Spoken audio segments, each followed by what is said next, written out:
조합입니다. 조합은 저희 나눠진 자료에 앞쪽에 있죠. 그래서 9페이지 보시면 됩니다. 9페이지. 저번 주에 개발법 조합이랑 정비법 조합을 좀 비교를 했었고, 그 다음에 오늘 주택법 조합. 일단 주택법의 조합에는 종류가 3가지.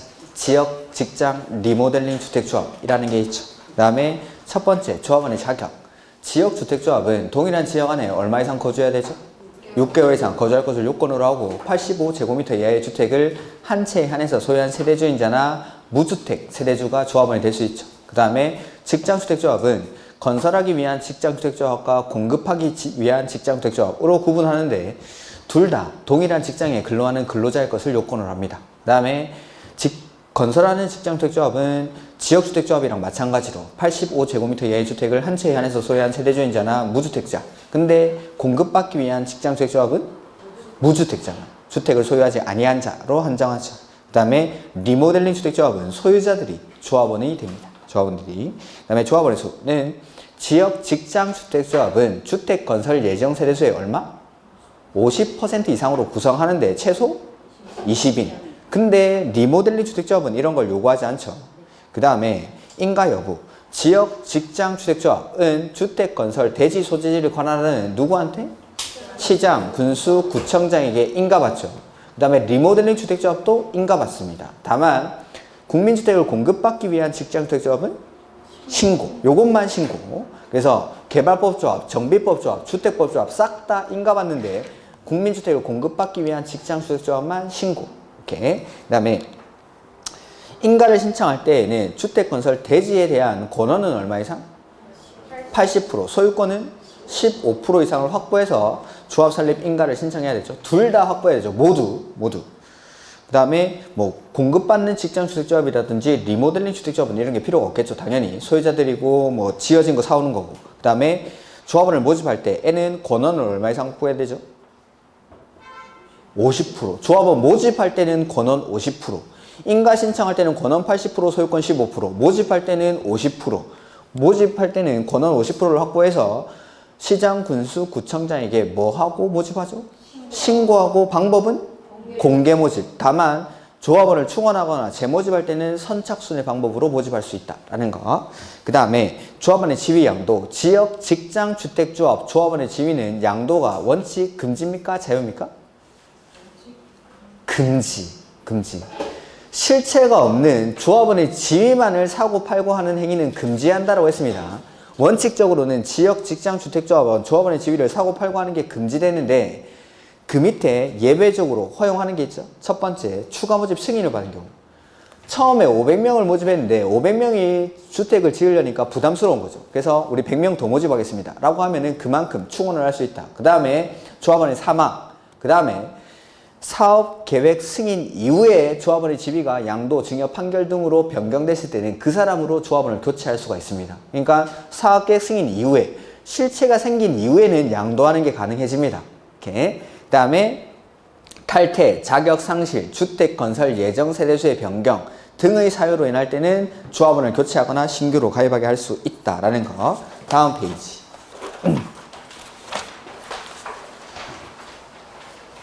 그 다음에 추가 모집되거나 충원되는 자가 자격 요건이 있는지를 판단할 때는 언제를 기준으로 하죠? 조합 설립 인가 신청일을 기준으로, 즉 충원 당시를 기준으로 하는 게 아니죠. 그 다음에 조합원 추가 모집 승인과 추가 모집에 따른 주택조합 변경 인가 신청은 사업계획 승인 신청일까지. 이렇게. 그 다음에 조합원의 자격, 일시상실인데 주택조합의 조합원이 근무, 질병치료, 유학, 결혼 등 부득이한 사유로 세대주의 자격을 일시적으로 상실한 경우로서 시장, 군수, 구청장이 인정하는 경우에는 자격이 있는 것으로 본다. 계속. 그 다음에 조합 설립 인가 신청 시 고려상 뭐 다른 주택조합의 주택건설 대지랑 중복되지 아니하도록 해야 된다. 뭐 이런 건 당연한 거고. 인가받고 나서 사업계획 승인 신청은 얼마 안에 해야 되죠? 2년 안에. 신청하는 건 2년 안에. 그 다음에 리모델링 주택조합은 허가를 신청해야겠죠? 그것도 리모델링 주택조합 설립 인가받은 날로부터 2년 안에 허가를 신청해야 된다라는 거. 그 다음에 임원의 결격 사유 해서 다음의 어느 하나에 해당하는 사람은 주택조합의 발기인 또는 임원이 될 수 없다 해서 기역부터 리을까지는 항상 나오는 거. 집행유예뿐만 아니라 주택조합의 임원이 될 수 없는 사람에는 선고유예도 포함이 되죠. 선고유예. 그 다음에 자격상실이랑 자격정지도 포함이 되고, 그 다음에 마지막에 거기 공동사업주체인 등록사업자나 업무대행사의 임직원들, 주택조합의 임원이 될 수가 없다라는 거. 그래서 임원의 결격사유 중에 제일 많은 게 이거 주택조합의 임원의 결격사유. 그 다음에 주택조합의 발기인이나 임원이 다음의 어느 하나에 해당하게 된 경우 해당 발기인은 지위를 상실하고 해당 임원은 당연퇴임합니다. 당연퇴임.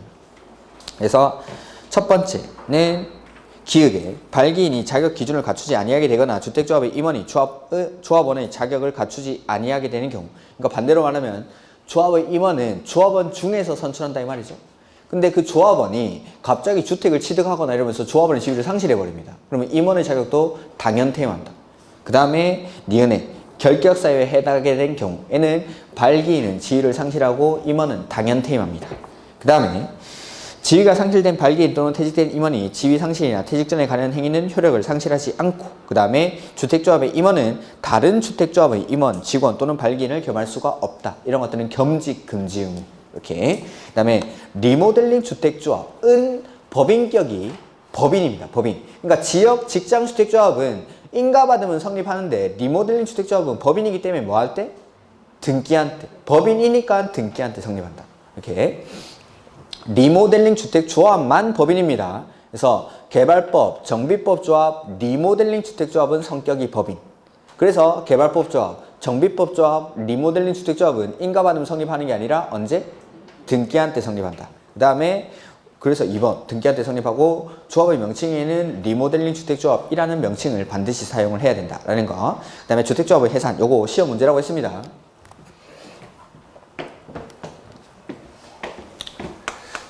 조합원을 모집을 맨 처음에 하죠. 그 다음에 일정 수 이상의 조합원이 모집되고 나면 조합 설립 인가를 신청을 합니다. 인가 받고 나서 그 다음에 사업, 계획, 승인을 신청하죠. 이렇게. 자, 아까 인가 받고 나서 사업계획 승인 신청하는 건 얼마나 했었죠? 2년. 근데 이러한 사업의 절차들이 일정 기간 안에 이루어지지 않으면은 사업의 종결 여부 내지는 주택조합의 해산 여부를 결정을 해야 됩니다. 그래서 조합원 모집 신고가 수리된 날로부터 조합 설립 인가를 얼마 안에 받지 못하면? 이건 2년.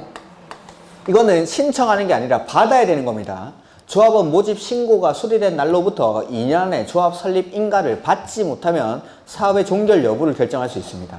결정해야 됩니다. 그 다음에 조합 설립 인가 받고 나서 사업계획 승인 신청은 2년 안에 하는데 사업계획 승인을 얼마 안에 받지 못하면?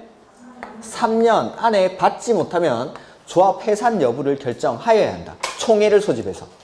이렇게. 그래서 요거 처음에 생긴 거니까 아마도 시험에 나오면은 숫자 살짝 바꿔내는 거 이런 것들 나올 겁니다. 쉽게.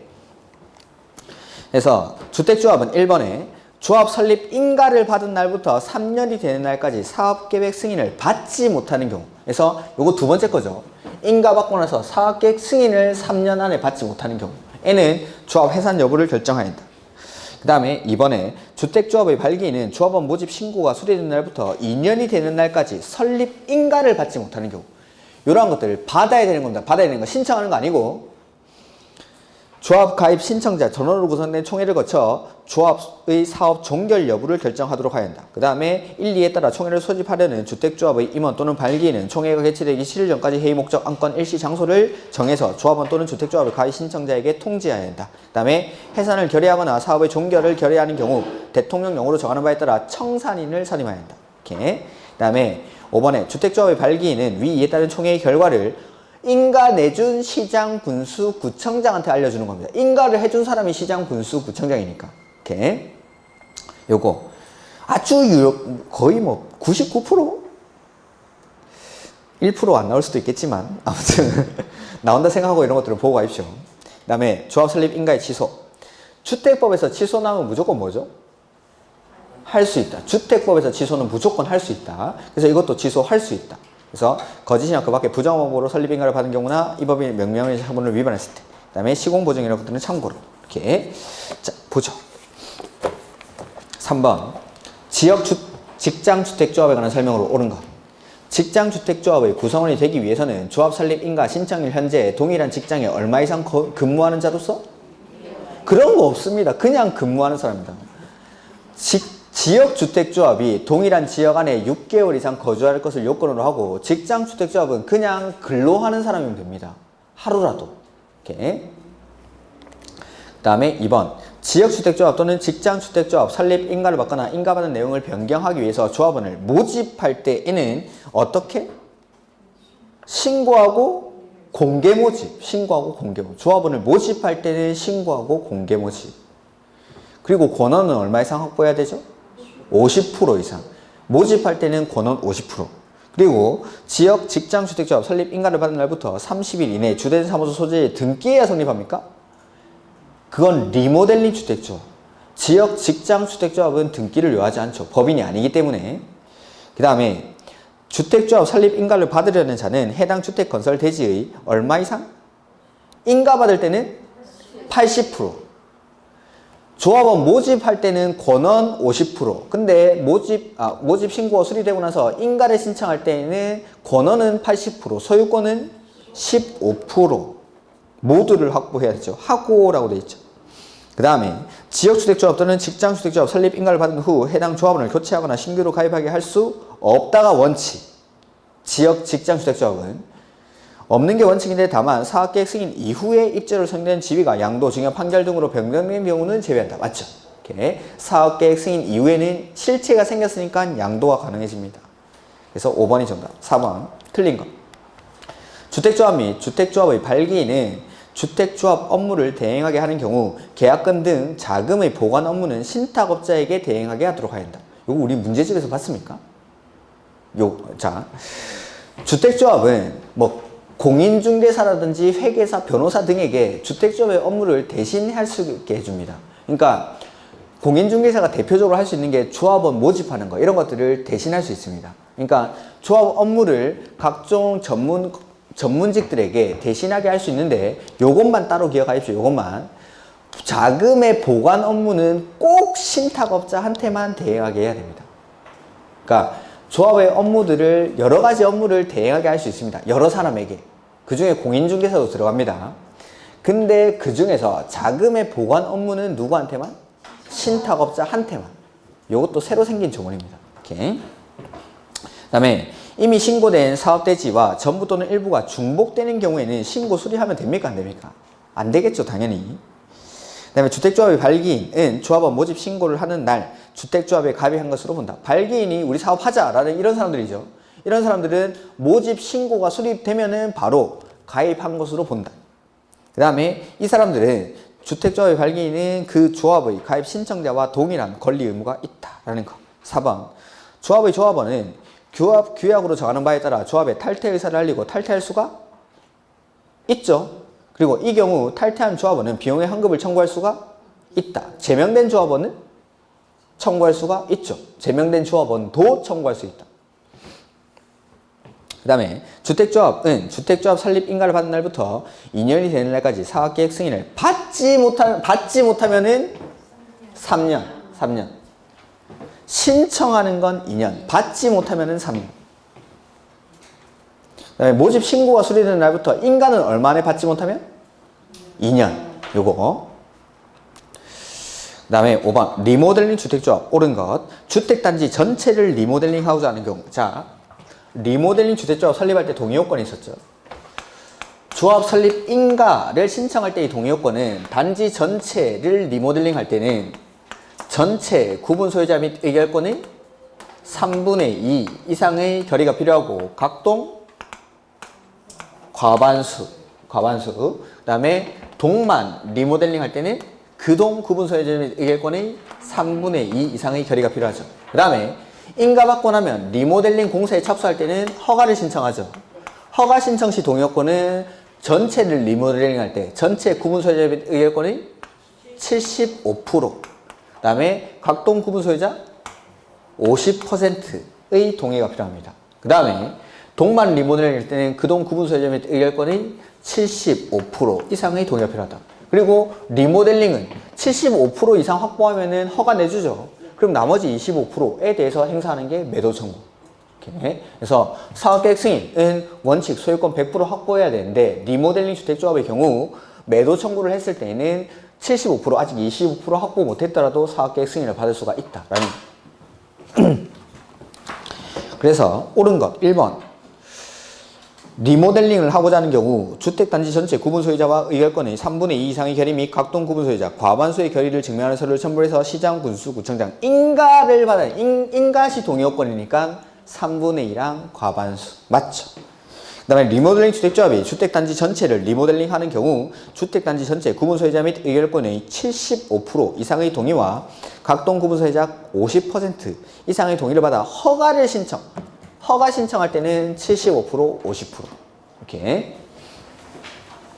그 다음 3번 리모델링은 주택단지 전체를 대상으로 할 수 있고 동별로는 리모델링 할 수 있죠. 동별로 할 때는 이렇게 동의받으라. 동별로 할 때는. 그 다음에 4번 리모델링 주택조합 조합원의 지위는 원칙적으로 양도할 수 있습니다. 원칙적으로 자기 집 사고 팔고 하는 거니까 이거는 실제가 있는 소유자들이 소유권을 사고 팔고 하는 거니까. 그 다음에 5번 리모델링을 하기 위해서 시장, 군수, 구청장의 허가를 받는다. 맞죠?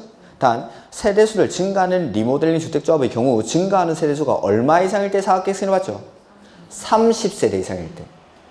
그래서 사업계획 승인의 대상이 되는 건 단독주택은 30호, 공동주택은 30세대, 대지조성사업은 1만 제곱미터 이상인데 리모델링의 경우에는 증가하는 세대수를 기준으로 30세대 이상일 때는 사업계획 승인을 받는다.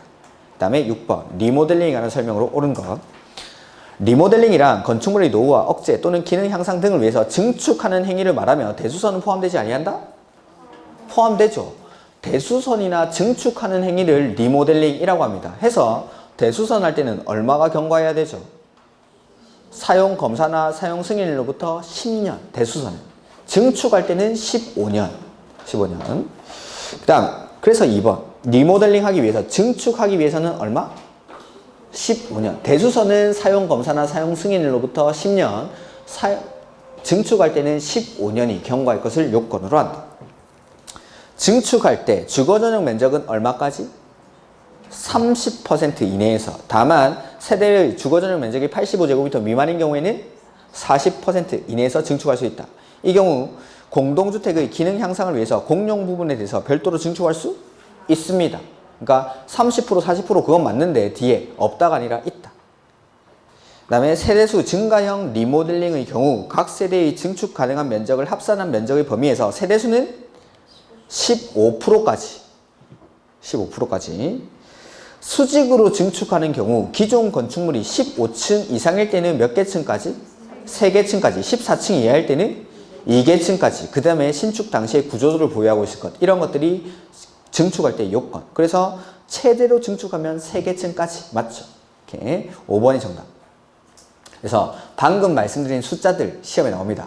10년, 15년, 30%, 40%, 그 다음에 세대수는 15%, 증축할 때 15층 이상일 때는 3개층까지, 14층 이하일 때는 2개층까지 이런 것들 숫자 바꿔서 출제를 하니까 그 숫자들은 반드시 기억을 하시고 시험장에 가야겠죠. 그 다음에 리모델링 기본계획 아까 정비 기본계획 하면서 같이 했죠. 정비 기본계획은 특별시, 광역시, 시가 수립하는데 리모델링 기본계획은 특별시, 광역시, 대도시가 수립, 대도시가. 그래서 1번 특별시장, 광역시장, 대도시시장은 관할 구역에 대해서 리모델링 기본계획을 몇 년 단위로? 10년 단위로 수립해야 한다. 다만 세대수 증가형 리모델링에 따른 도시 과밀 우려가 적은 경우에는 기본계획 수립하지 아니할 수도 있습니다. 그 다음에 2번 특별시장, 광역시장, 대도시시장은 재검토는 5년마다 10년마다 수립하고 5년마다 재검토하고 이건 똑같습니다. 정비 기본계획이랑. 3번 대도시시장이 아닌 시장 대도시가 아닌 시의 시장은 원래는 수립을 안 하니까 인정을 하면 수립을 하여야 한다. 근데 정비 기본계획은 특별시, 광역시, 특별시, 광역시, 시가 수립하죠. 그래서 대도시가 아닌 시도 원래 수립을 하니까 인정하면 수립하지 아니할 수 있다. 이렇게 돼요. 그래서 리모델링 기본계획은 대도시가 아닌 시는 도지사가 인정하면 수립하여야 한다. 이렇게 됩니다. 그 다음에 대도시시장 리모델링 기본계획을 수립하거나 변경하면 도지사의 승인을 받는다라고 했죠. 정비 기본계획은 대도시의 경우 도지사의 승인을 받지 않지만 리모델링 기본계획은 대도시도 승인을 받습니다. 요거 차이점은 아까 몇 페이지지? 33페이지. 자료에 33페이지 맨 밑에 보면은 차이점만 제가 정리를 해놨습니다. 차이점만 다시 한번 볼까요? 대도시가 아닌 시에서 계획 수립.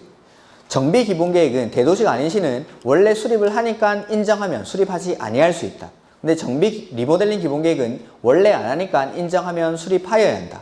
그 다음에 수립을 했을 때 의회의 의견 제시 기간인데 의회가 답변 주는 기간이 정비 기본 계획은 60일, 리모델링 기본 계획은 30일. 그 다음에 도지사한테 승인을 받는지 여부인데 대도시의 경우 정비 기본 계획은 도지사한테 승인을 안 받죠. 근데 리모델링 기본 계획은 도지사의 승인을 받아야 됩니다. 대도시 시장도.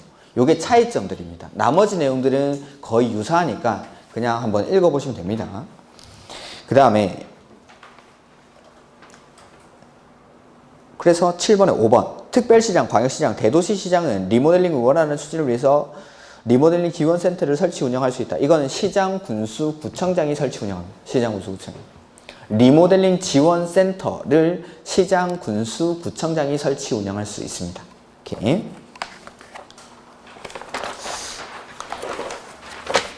그 다음에 사업계획 승인.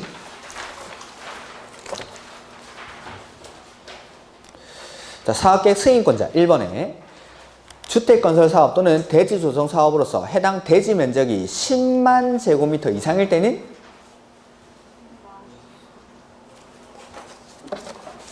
다시 보죠. 이 기억이 잘 안 나죠. 건축 허가권자는 원칙 누구죠? 15페이지. 건축 허가권자는 원칙 시장, 군수, 구청장, 예외적으로 특별시장, 광역시장이 허가하는 경우가 있고, 자, 사업계획 승인권자는 15페이지에 자, 원칙은 항상 지자체장. 지자체장이라고 하는 이유가 면적에 따라서 나뉘니까. 면적에 따라서. 그래서 면적이 10만 제곱미터 이상일 때 N은 특별시장, 광역시장, 도지사, 대도시시장. 줄이면 이게 특별시, 광역시, 도, 대도시. 그래서 1번이 맞죠. 1번. 10만 이상일 때는 시, 도, 대도시. 근데 10만 제곱미터 미만일 때는 특별시장, 광역시장, 시장, 군수. 이렇게. 자, 사업계획 승인을 지자체장이 했죠. 사용검사 누가 합니까? 시장, 군수, 구청. 거기 옆에 써 있을 텐데. 사용검사는 시장, 군수, 구청장이라고 써놨죠, 제가. 그 다음에 예외적으로 사업계획 승인을 국장이 할 수가 있죠. 그래서 첫 번째, 국가나 주공이 사업할 때 330만 제곱미터 이상의 택지개발사업, 도시개발사업, 그 다음에 수도권이나 광역시의 긴급한 주택난 해소, 그 다음에 공공이 총지분의 50%를 초과 출자한 위탁관리 부동산 투자예산 이런 것들은 사업계획 승인을 국장이. 자, 사업계획 승인을 국장이 하면 사용검사 누가 하죠? 국장이. 사용검사를 하는 사람은 사업계획 승인권자가 누구냐에 따라서 달라지는 겁니다. 이렇게. 그래서 1번 보면은 대지 면적이 10만 제곱미터 이상일 때는 시, 도, 대도시 시장에게 사업계획 승인을 받는다. 맞죠, 이게? 이렇게. 그 다음에 2번 사업주체가 공사를 시작하려는 경우에는 시장, 군수, 구청장에게 신고하는 게 아니라 사업계획 승인권자한테, 사업계획 승인권자한테. 그러니까 승인받고 나서 공사를 시작할 때, 착공할 때는 공사계획을 신고해줘야 되죠. 그 공사계획을 신고하는 건 사업계획 승인권자한테. 그 다음에 택도 없는 건 언제 택도 없죠? 330만 제곱미터 이상일 때 시도지사는 택도 없으니까 국장이 하는 거예요. 330만 제곱미터. 그 다음에 공구별로 분할해서 사업계획 승인을 받은 경우로서 최초로 공사를 진행하는 공구 외의 공구에서는 단지에 대한 최초 착공 신고일부터 얼마 안에? 2년 안에 착공을 해야 된다. 이 경우 기간 안에 착공을 하지 않는 경우에는 사업계획 승인을 취소할 수 없죠. 최초 공구 외의 공구는 취소할 수가 없다. 그 다음에 지구단위 계획 결정이 필요한 주택 건설 사업의 해당 대지 면적 95% 이상을 사용할 수 있는 소유권을 확보하고 못한 대지가 매도 청구 대상이 되는 대지에 해당하는 경우에는 사업계획 승인을 받을 수 있다. 사업계획 승인 신청할 때 소유권을 얼마나 확보해야 되죠?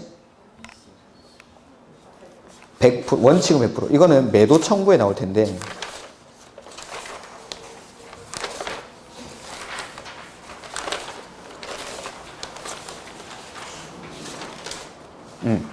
30페이지.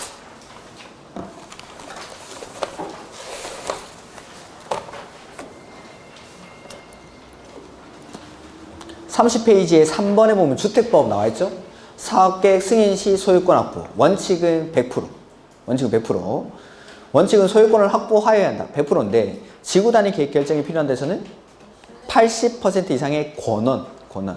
등록사업자와 공동으로 사업을 하는 경우에는, 조합의 경우에는 95% 이상의 소유권을 확보하고 나머지 토지가 매도 청구 대상이 될 때에는 사업계획 승인을 받을 수 있다. 두 번째는 소유권을 확보하지 못했지만 권한을 확보했을 때. 세 번째는 공공일 때. 네 번째는 리모델링 주택조합이 매도 청구를 했을 때. 그게 빠져있죠? 죄송합니다. 리모델링 주택조합이 매도 청구를 했을 때. 그럴 때는 소유권을 확보하지 못했더라도 매도 청구를 할 수 있다. 이렇게 매도 청구할 때 가격은 시가. 매도 청구는 항상 시가. 그 다음에 매도 청구 소송을 법원에 제기하기 전에 얼마 이상 협의해야 되죠? 3개월 이상 협의하여야 한다. 이런 것들. 그 다음에 모든 소유자에게 매도 청구를 하려면 얼마 이상의 소유권을 확보해야 되죠? 95% 이상의 소유권이나 권한을 확보해야 되고 80% 이상 95% 미만일 때는 누구 빼고? 원주민 빼고. 원주민이라는 게 지구 단위 계획 구역 결정 고시일 10년 이전에 해당 토지에 대한 소유권을 취득해서 계속 소유하고 있는 사람. 그 사람 빼고. 나카무라 같은 애들은 일간신문에 2차례 이상 공고하죠. 나타나라, 안 나타나면 30일이 지났을 때는 매도 청구 대상이 되는 토지로 본다. 그 다음에 그러한 토지들은 감정가를 법원에다 공탁하고 사업을 할 수가 있다라는 거. 이렇게 건축법의 매도 청구랑 똑같죠. 그 다음에 요 밑에 평김에 가로 3번 이것도 보죠. 사용 검사 후 매도 청구. 제가 이게 최근에 너무 자주 나와가지고 그냥 문제에서 아예 빼버렸습니다. 이게 그 정도로 중요한 게 아닌데 최근 시험에 되게 자주 나왔었습니다. 그래서 그 정도로 중요한 게 아니에요. 사용 검사 후니까 공사 다 끝나고 나서 매도 청구하는 거죠. 그래서 입주가 다 끝났는데 일부 소유권을 회복한 사람이 있는 겁니다. 죽은 줄 알았던 사람이 갑자기 살아 돌아와가지고 진정, 명의 회복을 위한 소유권 이전 듣기, 말소 청구 소송을 통해서 이 사람이 소유권을 회복했죠. 이 사람한테 좀 팔고 나가달라고 하는 게 사용 검사 후 매도 청구권. 근데 이거 면적이 너무 넓으면 안 되죠? 그래서 면적이 얼마 미만일 때? 5% 미만일 때만. 그 다음에 입주자들이 다 법원에 갈 수 없으니까 대표자를 선정하죠. 대표자를 선정할 때는 얼마 이상의 동의? 4분의 3 이상의 동의를 받은 대표자가 법원에서 판결을 받으면 그 판결의 효력은 대표자한테 미칩니까? 전체에 미칩니까? 전체에 미칩니다. 반대한 사람한테도 미칩니까? 네, 반대한 사람한테도. 이런 것들. 그 다음에 이 매도 청구 의사표시는 실소유자가 소유권을 회복한 날부터 얼마 안에 도달해야 되죠? 2년 안에. 뭐 이런 것들을 숫자들 바꿔냈습니다. 매도 청구니까 가격은 역시 시가로. 이런 것들. 그 다음에 원래는 이 토지 소유권은 사업 주체가 확보를 했어야 되는 거기 때문에 입주자들은 사업 주체에게 구상권을 행사할 수가 있다라는 거. 최근에 많이 출제가 됐었습니다. 그래서 좀 이제 뜸하지 않을까 싶어서 하는데 일단은 뭐 많이 나왔으니까 한번 봐두시고 이런 것들도. 그래서 자 8번 문제. 지구 단위 계획 결정이 필요한 데서는 80% 이상에 대한 권한을 확보하면 되죠. 그 다음에 9번 사용 검사 및 간선시설 설치. 자, 주택법에서 공사가 완료되고 나면 사용 검사를 신청을 하죠. 자, 사용 검사 아까 했죠. 지자체 장이 사업계획 승인한 경우에는 누가? 시장, 군수, 구청장에게 사용 검사를 신청하고 국장이 사업계획 승인한 경우에는 국장에게 사용 검사를 누가 신청하죠? 사업 주체가. 사용 승인을 건축주가 신청해도 공사한 사람이 하는 거. 사업 주체가.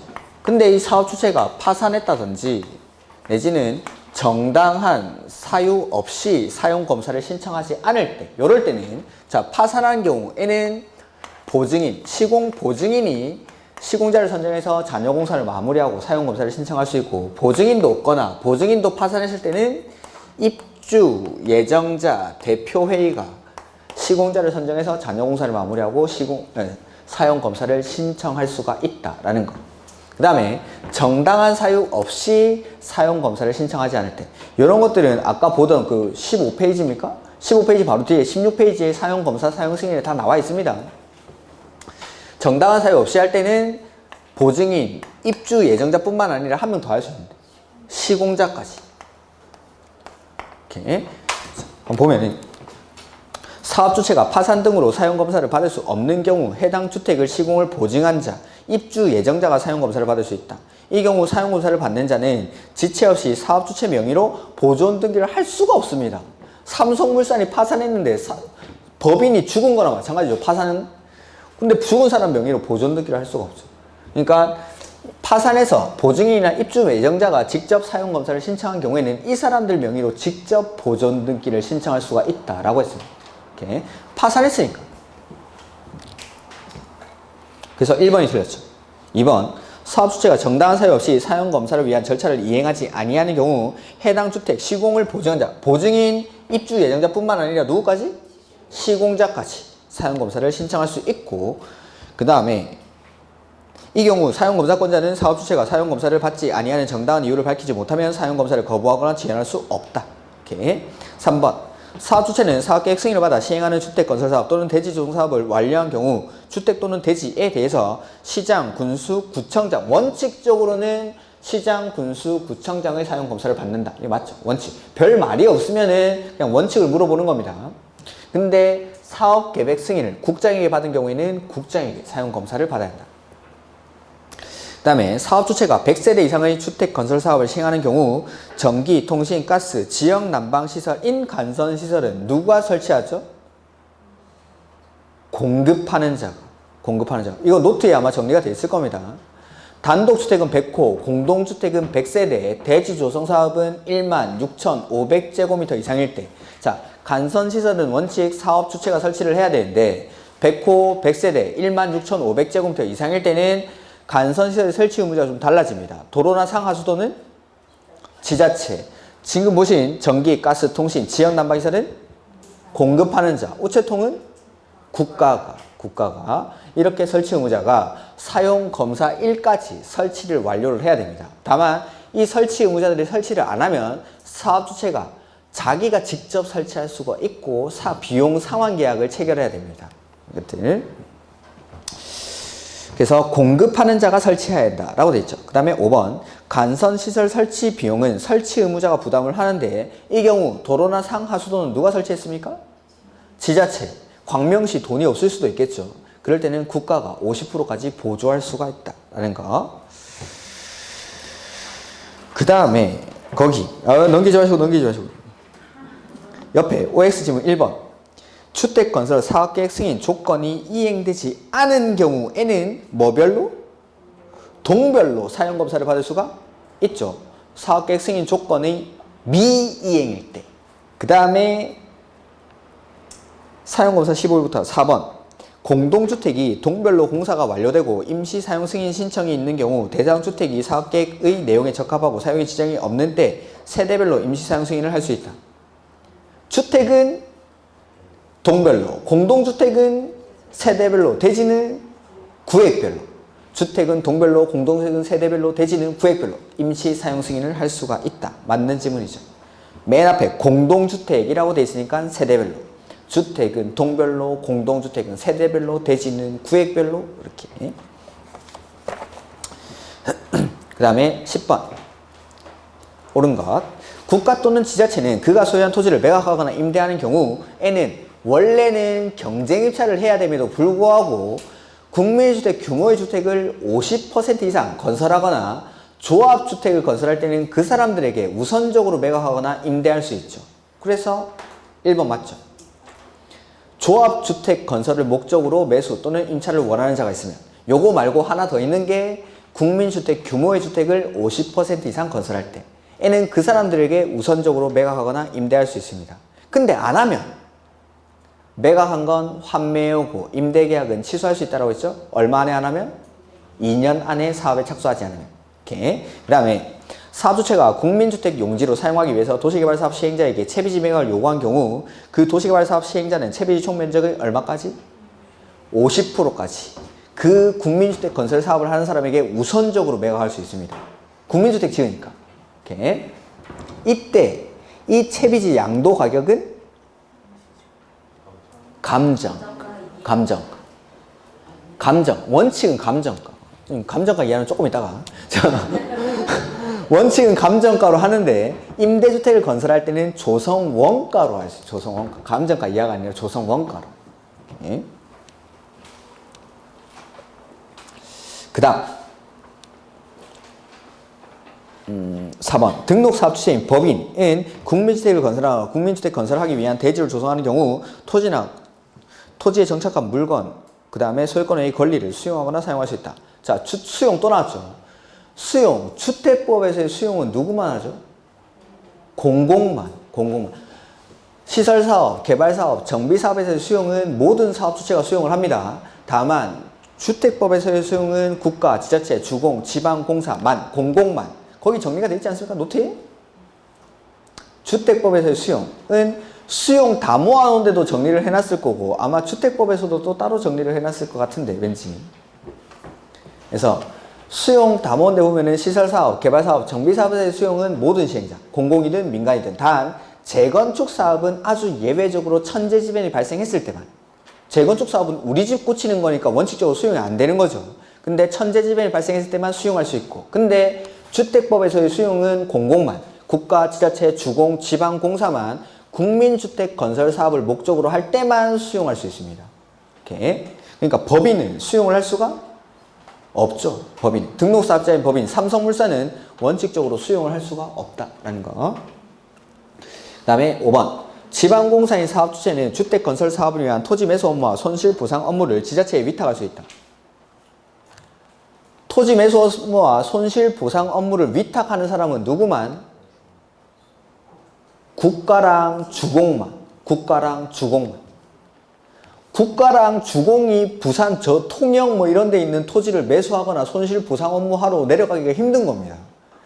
통영까지 내려가는데 하루 종일 걸리죠. 그러니까 그런 데 있는 땅을 토지 매수를 하거나 손실보상을 할 때는 통영시장한테 맡깁니다. 안 내려가고. 국가나 주공만. 지방공사는 지자체에서 한 거니까 가면 되죠. 지자체에서. 이렇게. 국가나 주공만. 토지 매수 업무랑 손실보상 업무 위탁하는 건 국가랑 주공만. 그 다음 주택 상환사채. 올해는 상환자 들어가는 채권 2개 잘 봐두십시오. 토지 상환채권이랑 주택 상환사채. 자, 주택 상환사채 누가 발행하는 거죠? 회사가. 그래서 사업 주체들 중에서 한국토지주택공사가 발행합니다. 한국토지주택공사. 그 다음에 등록사업자가 발행을 하는데 등록사업자에는 2명이 있었죠? 법인이랑 개인. 중에 회사는? 법인. 그래서 주택공사랑 등록사업자 중에 법인이 발행합니다. 이런 사람들이 발행할 때는 주택상환사채를 발행할 때는 발행계획을 작성해서 누구한테 승인받죠? 국장의 승인을 받고 등록사업자 민간이죠? 채권 발행할 때 뭐 받아야 되죠? 지급 보증을 받은 경우입니다. 그 다음에 등록사업자인 법인이 채권을 발행할 때 자본금은 5억 이상일 것. 그 다음에 최근 3년간 연평균 건설 실적이 300호, 300세대라고 해도 상관없습니다. 이상일 것. 그 다음에 발행 규모는 최근 3년간 연평균 건설 실적 이내에서만 발행을 할 수가 있다라는 거. 채권을 발행할 때는 액면가 그대로 발행해도 되고 이자 떼고 할인의 방법으로 발행할 수도 있고, 그 다음에 주택 상환사채, 주택으로 상환하는 채권이니까 만기가 되면 뭐 주죠? 주택 주죠. 주택 주는데 예외적으로 현금으로 지급할 수도 있다라는 거. 소유자가 원할 때. 이렇게. 그 다음에 상환기간은 얼마를 초과할 수 없죠? 3년. 주택이 건설되는 기간을 기억하시라고 했죠? 보통 한 30개월 정도 걸리니까 상환기간은 3년을 초과할 수 없다. 그리고 이 상환기간은 발행일부터 공급계약 체결일까지. 입주할 때까지가 아니면 소유권 이전 등기일까지가 아니라 공급계약 체결일까지가 3년을 초과하면 안 된다는 거. 그 다음에 또 뭐 안 했지? 상환자 들어가는 건 김영식 증권이죠. 그래서 이전하려고 할 때는 어디에다가? 원부에 취득자의 성명과 주소를 기재해 줄 것을 요청을 해야 되고, 대항력은 채권의 취득자의 뭐가? 성명. 토지상환채권은 취득자의 성명과 주소인데 주택상환사채는 취득자의 성명이 기재되지 아니하면, 채권에 기재되지 아니하면 발행자 및 제3자에게 대항할 수 없다. 뭐 이런 것들. 자, 보죠. 1번. 등록사업자가 주택상환사채를 발행하려는 경우 법인이어야 하고 자본금은 5억. 그 다음에 최근 3년간 연평균 건설 실적이 300호 이상일 것을 요건으로 한다. 그 다음에 주택 상환자 들어가니까 김영식 증권이고 사채권자 명의 변경할 때는 어디에다가? 원부. 이전할 때. 그러니까 이전할 때가 명의 변경. 이전할 때는 원부에, 채권이 아니라 원부에 취득자의 성명과 주소를 기재해 줄 것을 요청을 해야 되죠. 그 다음에 등록사업자의 등록이 말소된 경우에는 등록사업자가 발행한 주택상환사재의 효력은 상실됩니까? 아니죠. 보증받아놨죠. 지급 보증을 받았으니까 효력은 영향을 미치지 않는다. 그 다음에 주택상환사채 상환하는 경우 반드시 주택으로만 상환합니까? 예외적으로 현금으로 상환할 수 있죠. 그 다음에 주택상환사채 상환기간은 3년을 초과할 수 있다. 맞죠? 상환기간은 주택상환사채 발행일부터 언제까지? 공급계약 체결일까지. 소유권 이전 등기일까지가 아닙니다. 공급계약 체결일까지. 이렇게. 그 다음에 회사가 발행하는 채권이니까 무슨 법 준용하죠? 상법. 거기 OX에 3번에 나와있죠? 상법을 준용한다. 그래서 그 보면은 주택상환세 발행기간에서는 주택법보다 상법을 우선 적용하는 게 아닙니다. 주택법에 규정된 것 외에는 상법을 준용한다라는 겁니다. 특별법 우선의 원칙이라고 하죠.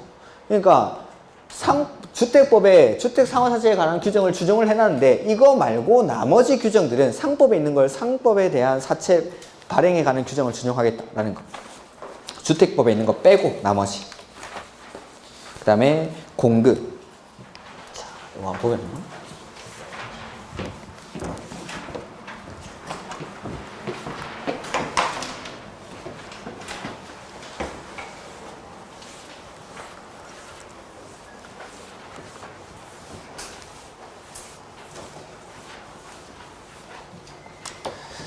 주택을 공급하려고 할 때는 먼저 사업주체가 입주자 모집 공고 승인 신청을 해야 되죠. 누구한테? 시장, 군수, 구청장에게 승인을 받고 나서 일간신문 등의 입주자 모집 공고를 합니다. 이 공고를 보고 우리가 청약을 넣고 당첨이 되면 계약을 하겠죠. 그리고 계약이 되고 나서 공사가 완료되고 나면 입주자가 소유권 이전 등기를 신청할 수 있는 가능일이 나옵니다. 요 소유권 이전 등기 신청 가능일이 바로 사업주체가 입주자들에게 통지한 입주 가능일을 말합니다. 이러한 절차로 공급이 이루어지죠. 다만 여기 입주자 모집 공고 승인 신청을 하는 사업주체는 누구만? 민간 사업주체만 공고 승인 신청을 하지 공공은 그냥 공고하면 됩니다. 그 다음에 복리시설은 뭐 한다고 했죠? 신고. 이렇게. 이게 공급의 절차. 그 다음에 이 공고를 할 때 일간신문에는 이 주택건설, 이 되는 대지가 이 주택이 분양가 상한제 내지는 투기과열지구 조정대상지역, 적용지역이라는 사실을 공고하게 해야 한다. 이런 것들. 자, 보면은 틀린 거. 분양가 상한제 적용 안 하는 게 세 군데가 있었죠. 도생, 그 다음에 경제자유구에서 외자유치와 관련 있다고 인정하는 경우, 그 다음에 관광특구에서 층수는 50층 이상이거나 또는입니다. 또는 높이는 150m 이상인 공동주택. 그러면 55층의 공동주택은 분양가 상한제를 적용하지 않죠. 그 다음에 공공택지 외택지의 투기과열지구 중 직전으로부터 소급해서 12개월간 아파트 분양가격 상승률이 물가 상승률의 2배를 초과한 지역은 국장이 분양가 상한제 적용 지역으로 지정할 수 있다. 분양가 상한제 누가 지정하죠? 국장이. 자, 분양가 상한제는 보면 크게는 공공택지에서의 분양가 상한제랑 민간택지에서의 분양가 상한제 이렇게 구분하죠. 공공택지는 지정할 필요가 없죠. 전면적으로 적용이 되니까. 근데 민간택지가 국장이 지정하는 지역에서만.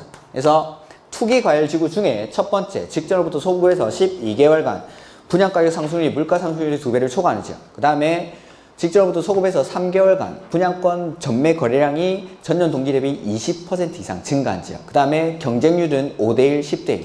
청약 경쟁률이 모두 5대1을 초과하거나 국민적 규모의 청약 경쟁률이 모두 10대1을 초과하는 지역 중에 국장이 지정하는 지역에다가 분양가 상한제를 적용한다라는 거. 그 지정의 요건들 꼭 보고 가십시오. 지정 요건. 그 다음에 3번 공공택지 외의 택지에서 분양가 상한제 적용주택을 공급하는 경우에는 감정평가한 가격에 국토교통부 령으로 정하는 택지와 관련된 비용을 가산한 금액을 택지비로 한다. 이것도 맞죠? 자, 분양가는 제가 크게 택지비와 건축비로 구성이 된대요. 민간 택지도 택지비와 건축비.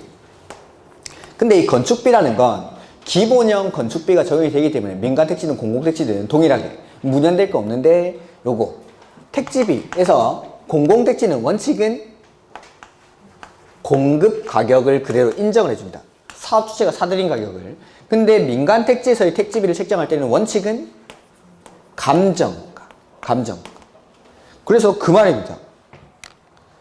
그 보면은 공공택지 외의 택지에서 분양가 상한제 정유주택을 공급하는 경우 감정평가한 가액에 국토교통부 령으로 정하는 비용, 이자 비용 정도라고 생각하시면 됩니다. 그걸 택지비로 산정합니다. 공공택지 외의 택지, 민간 택지에서는 감정가를 기준으로. 이렇게 그만했죠. 근데 예외적으로 공급 매입 가격을 그대로 인정해주는 경우가 있었죠. 경공매 낙찰 가격 내지는 공공기관으로부터 매입했을 때 법인 장부나 등기부 등본에서 실제 거래 가격이 증명될 때에는 예외적으로 매입 가격을 인정해주지만 원칙은 감정가만.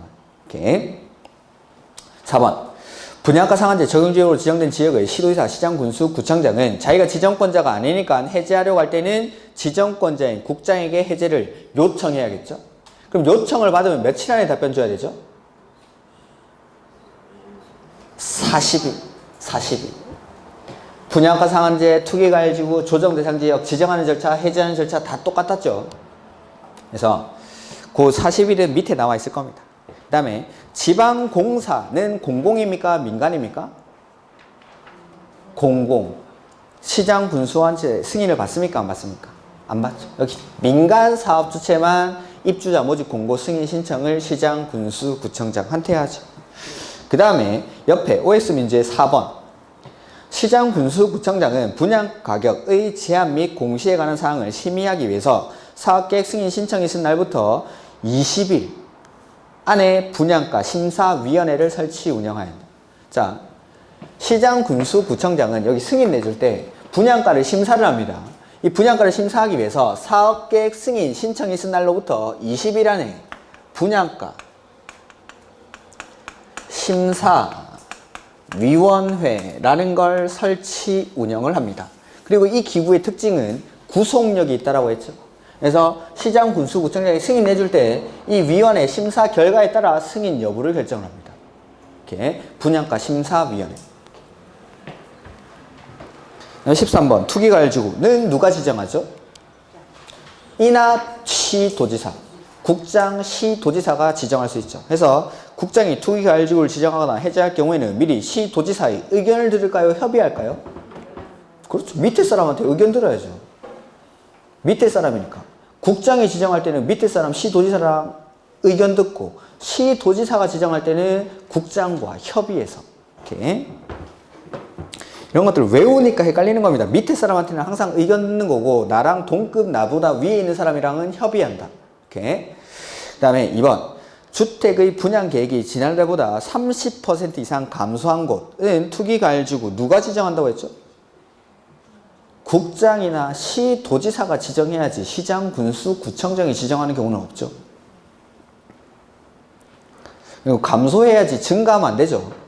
분양 계획이 감소하니까 공급이 줄어드니까 가격이 올라가겠죠. 그 다음에 3번 투기과열지구에서 건설 공급되는 주택의 입주자로 선정된 지위는 해당 주택에 대한 소유권 이전 등기 1까지는 이거 전매가 안 되죠. 그러니까 내 명의로 투기과열지구에서 건설 공급되는 주택의 입주자로 선정된 지위는 내 명의로 이전 등기 해놓고 나서 팔아야 됩니다. 다만 그 이전 등기할 때까지의 기간이 5년을 초과해버리면 5년으로 한다. 3년이 아니라 5년.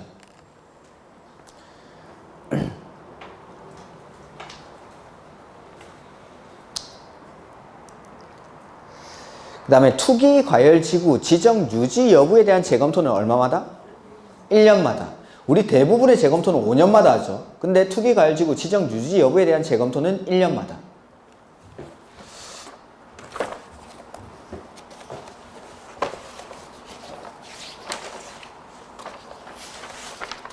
응. 17페이지 한번 보일까요? 17페이지.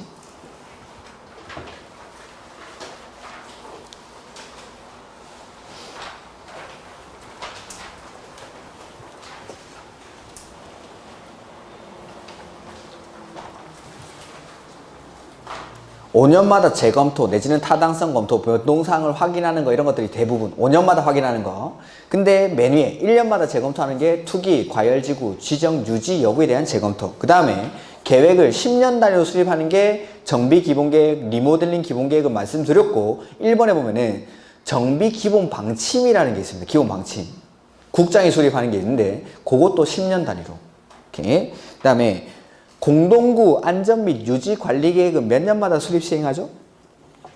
5년마다. 거기 5년마다 수립 시행하는 거. 공동구 안전 및 유지 관리 계획은 5년마다. 그 다음에 그 밑에 참고표에 공동구에서 안전점검은 1년에 1회 이상. 그 다음에 개발 밀도 관리구역 안에서 기반시설 변화는 주기적으로 검토합니다. 주기적으로. 몇 년마다 하는 거 아니고 그냥 주기적으로. 이렇게. 참 좋은 자료죠. 보면 다 나와 있는데.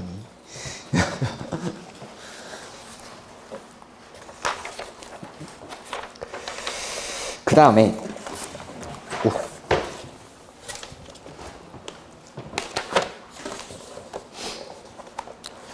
그래서 13번은 4번이 정답이죠. 투기 과열지구 지정 유지 여부에 대한 재검토는 1년마다. 이렇게. 5번. 요거 해제를 요청받았죠. 며칠 안에? 40일. 분양가 상한제, 투기 과열지구, 조정 대상 지역 싹 다 똑같습니다. 그 다음에 14번 공급질서 교란행위. 자, 공급질서 교란행위라는 건 각종 주택법상의 지위나 증서를 사고 팔고 하는 행위를 금지하죠. 다만 여기서 제외되는 행위가 상속이나 저당은 제외한다. 상속이나 저당. 1번 입주자 저축 증서와 주택 상환 사채는 타인에게 양도 증여 저당은 됩니다. 저당은 된다. 그래서 상속 저당을 제외한다. 상속 저당. 양도 증여 이런 거 하면 일체의 권리 변동을 수반하는 행위는 금지가 되지만 상속이나 저당은 제외. 저당은 금지되지만에 들어가면 안 되고 뒤에 허용되는 거에 들어가겠죠. 저당은. 2번 리모델링 주택조합원의 지위는 양도할 수 있습니다. 지역 직장 주택조합원의 지위를 사고 팔고 하는 게 금지되죠. 그 다음에 공급질서 교란행위에 관한 규정을 위반한 경우 그 공급을 청약을 넣을 수 있는 지위는 무효, 계약은 취소. 지위는 무효, 계약은 취소. 무지하게 바꾸내죠. 지위는 무효, 계약은 취소. 그 다음에 사업주체가 공급질서를 교란 금지에 관한 규정을 위반한 자에게 대통령 용어로 정하는 바에 따라 산정한 주택 가격에 해당하는 금액을 지급한 경우에는 그 지급한 날에 사업주체가 소유권을 취득하죠. 그러니까 줄 필요도 없고 우유통에 넣고 띵동 하면은 바로 사업주체가 취득한다라고 했죠. 법률 규정에 의한 물권 변동이니까. 그래서 띵동 해서 누구세요 하면 뭐라고 합니까? 나가. 퇴거를 명할 수 있죠. 퇴거를 명하고 나서 이제 짐 싸서 나가면 그 뒤통수에다가 앞으로 10년 동안 모델하우스 근처에 얼씬도 하지 마. 하죠? 10년간 입주자 자격이 제한되고. 그리고 5번에 벌칙은 3년에 3천. 검찰청에 출두해라고 하죠. 3년에 3천.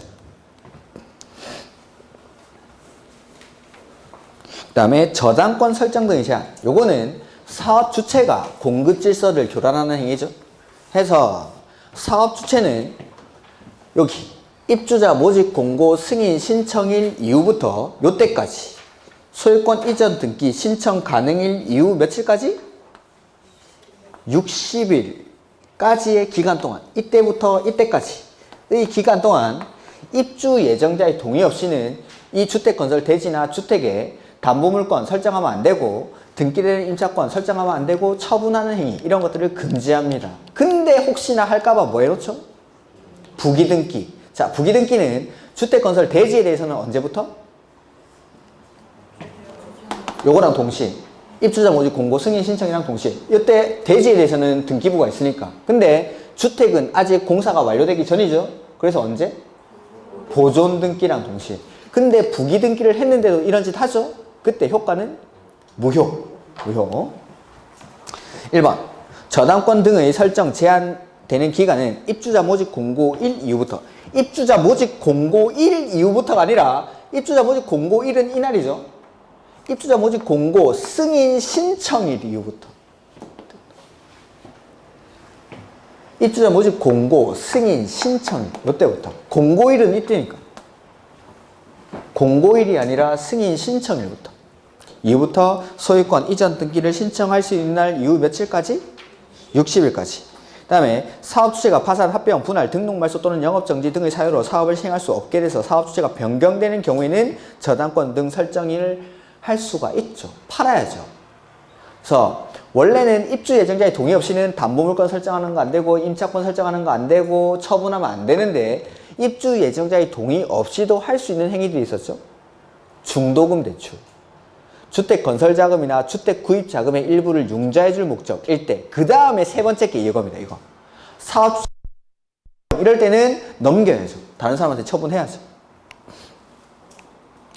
그 다음에 3번 부기등기의 시기는 대지는 요거 입주자 모집 공고 승인 신청이랑 동시에 주택이 보존 등기와 동시에 이렇게 부기등기 이후에 해당 대지를 양수 또는 제한 물건을 설정받거나 압류, 가압류, 가처분 등을 한 경우 부기등기에 위반하는 행위의 효과는 무효. 그 다음에 사업주체의 재무 상황 및 금융거래 상황 등이 극히 불량해서 주택도시보증공사가 분양 보증을 하면서 주택건설 대지를 주택도시보증공사에 신탁하게 할 경우에는 사업주체는 그 주택건설 대지를 신탁할 수 있다. 5번의 정답. 왠지 맞는 것 같지 않습니까? 이렇게. 부도나기 일보 직전이니까 불안하니까 야 대지 맡겨놔 라고 하면은 맡겨놔야 됩니다. 예? 이런 것들을 한번 읽어두시라고 넣은 거고. 그 다음에 16번 주택법령상 전매가 제한되는 주택 또는 주택의 입주자로 선정된 지위를 사업주체의 동의를 받아 전매할 수 있는 사유에 해당하지 않는 것. 그래서 뭐 분양가 상한제 적용주택이라든지 공공택지 외택지에서 건설 공급되는 주택이나 주택의 입주자로 선정된 지위, 투기가해지구나 조정 대상 지역에서 주택의 입주자로 선정된 지위를 일정 기간 동안 사고 팔고 하는 게 안 되죠. 근데 그 기간 안이라도 이러한 사유에 해당하면은 그냥은 안 되고 사업 주체의 동의를 받아서 전매가 가능합니다. 그 전매가 가능한 사유 첫 번째, 세대원이 근무 또는 생업상의 사정이나 질병치료, 취약, 결혼으로 세대원 일부 갑니까? 전부 갑니까? 다른 광역시, 시, 군으로 이전하는 경우. 근데 어디 가면 안 되죠? 수도권으로 이전하는 경우는 제외. 2번 입주자로 선정된 지위 또는 주택의 일부를 배우자에게 증여. 배우자한테 줄 때는 일부만. 그 다음에 4번 이혼으로 인해서 입주자로 선정된 지위 또는 주택을 배우자에게 이전할 때는 전부적으로 되죠. 그 다음에 3번 세대원 전원이 해외로 이전하거나 얼마 이상? 2년 이상 해외 체류할 때. 이것도 전부 가야 됩니다. 전부. 일부 가면 안 되고. 5번 분양가 상한제 적용주택의 소유자가 국가, 지자체 및 금융기관에 대한 채무를 이행하지 못해서 경공매가 시행될 때 하우스푸어들 이런 사람들 넘겨야죠. 이렇게. 여기까지 농지법을 지금까지 안 보신 분들 보지 마십시오. 2주 남았는데 지금 농지법 봤다가는 큰일 납니다. 그리고 지금까지 공부를 하셨던 분들 일단은 중요한 거는 자 용어의 정의에서는 농지나 농업인의 개념 이거는 그냥 보너스 문제입니다. 다음 중 농지에 해당하지 않는 것은, 다음 중 농업인에 해당하지 않는 것은, 이런 것들은 틀리시면 안 됩니다.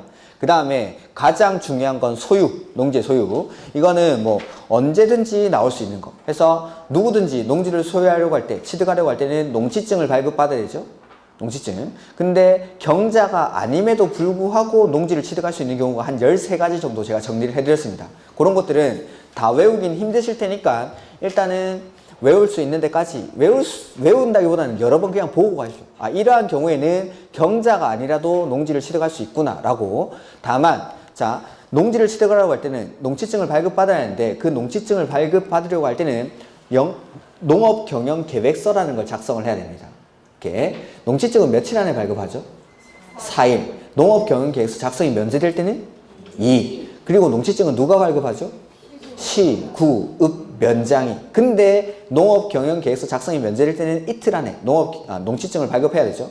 그 농업경영계획서 작성이 면제된 사유가 뭐였죠? 시, 주, 허, 신, 개, 경, 비. 시험, 실습 목적. 그 다음에 주말 체험 영농. 그 다음에 허신이 농지전용 허가, 농지전용 신고 이런 것들. 그러니까 농지전용 협의는 농지증을 아예 발급을 받지 않습니다. 그 다음에 허, 신, 개, 농지 개발 사업 지구에서 1500제곱미터 미만의 농지를 취득하는 경우. 그 다음에 경은 경사도가 15% 이상인 거. 이걸 영농, 여건, 분리농지라고 하죠. 그 다음에 비축농지. 얘네들 농지증 발급 받습니까? 안 받습니까? 받죠. 농취증은 발급받지만 농취증은 발급받지만 농업경영계획서의 작성이 면제되는 사유죠. 농업경영계획서의 작성이 면제되는 사유. 그 다음에 농취증 발급 안 받는 것 중에 제가 따로 말씀드렸던 게 법인의 합병, 그 다음에 취득 시효 같은 것들, 그 다음에 공유농지의 분할, 그 다음에 환매권 행사. 이거는 농취증 발급 안 받는 거에서 시험 제일 많이 나온 거. 이렇게 법인의 합병, 취득 시효, 그 다음에 공유농지의 분할, 환매권 행사. 이거는 경자 유전의 원칙 예외 사유가 아닙니다. 이거는 아님에도 불구하고 농취증을 발급받지 않는 거. 그 다음에 뭐 위탁 경영 사유, 대리경작, 임대차 이런 것들은 사유가 나옵니다. 사유가 어떨 때 위탁 경영을 할 수 있는지, 어떨 때 대리경작 할 수 있는지, 어떨 때 임대차, 사용대차 할 수 있는지. 자, 대리경작지는 유휴농지에 지정합니까? 휴경농지에 지정합니까? 유후 노는 땅, 유후 노는 땅에 휴경 이런 데 지정하면 안 되죠. 그 다음에 농지 전용 허가나 타용도 일시사용 허가받은 농지 이런 데도 허가하면 안 됩니다. 다른 목적으로 쓰겠다라고 허가받았으니까. 그 다음에 임대차 사유들이 좀 여러 가지 있었습니다. 그런 것들은 좀 기억을 하시고, 그 노트에는 오탈자가 좀 있으니까 기본서에 임대차 사유를 확인을 하십시오. 이렇게. 그 다음에 임대차 기간, 요거는 추록에 아마 나와 있을 텐데, 임대차 기간은 원칙은 3년 이상으로 해야 되는데, 개정된 사항이 다년생 식물 재배지는 5년 이상, 그게 개정된 사항.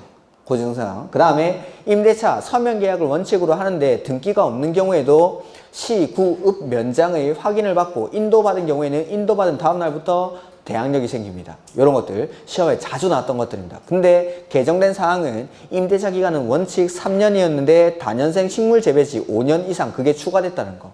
그런 기간이 개정이 됐으니까 그 기간은 좀 보시고, 임대차는 나온다면은 일단 사유들이 나옵니다. 그래서 제일 중요했던 게, 자, 내가 주말 체험 용농을 하려고 농지를 취득했습니다.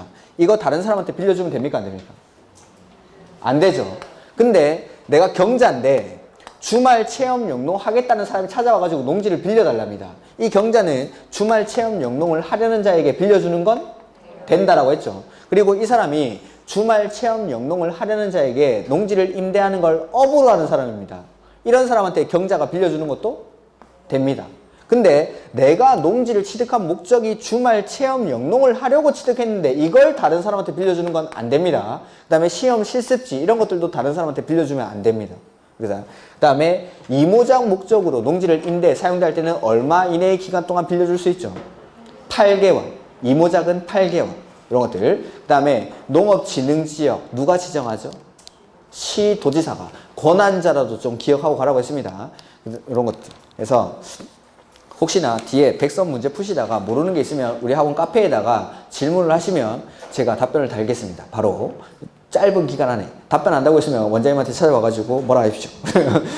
제가 바로 답변을 달겠습니다.